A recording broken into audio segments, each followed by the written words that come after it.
Hello guys, for today's video, na-receive ko na nga pala ang aking in-order sa Lazada noong October 4 to 2024. At ang in-order ko guys is nebulizer.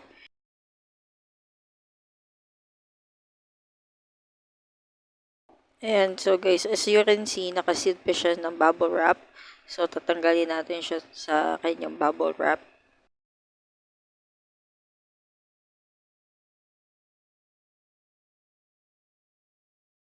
And open natin yung box para tingnan kung tama ba yung ating in-order or na-purchase via online.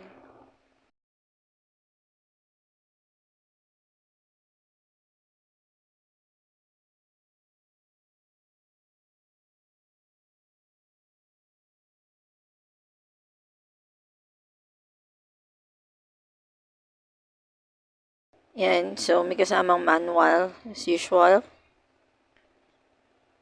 And USB cord. And may mga kasama din siyang chargeable battery kagaya ng nakita ko sa video sa Lazada mismo. Or sa seller.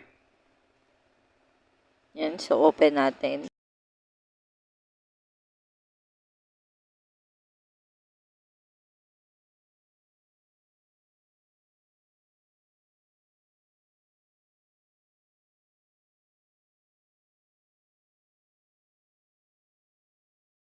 Ganyan nga pala yung tsura nung rechargeable battery na na-purchase ko kasama ng item.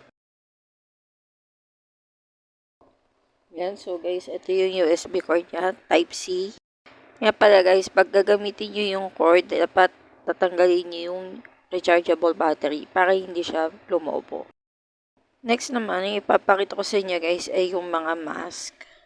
Yung adult mask, child mask, tsaka yung isang parang tube na pwedeng gamitin sa bibig para makahinga yung ating mga baby.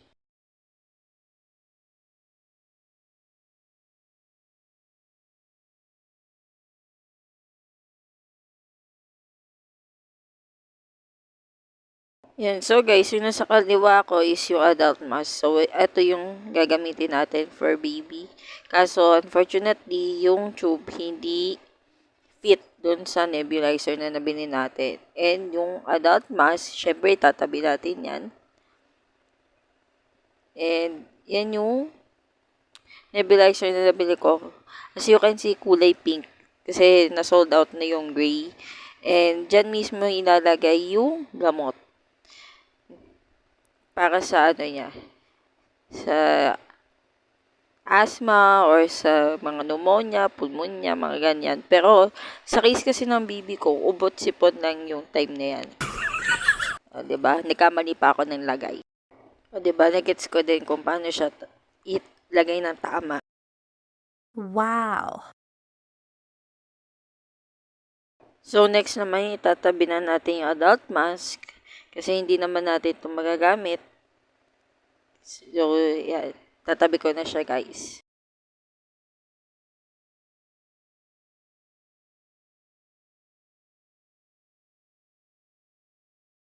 So, ito lang yung gagamitin natin. Yung tube tsaka yung child mask.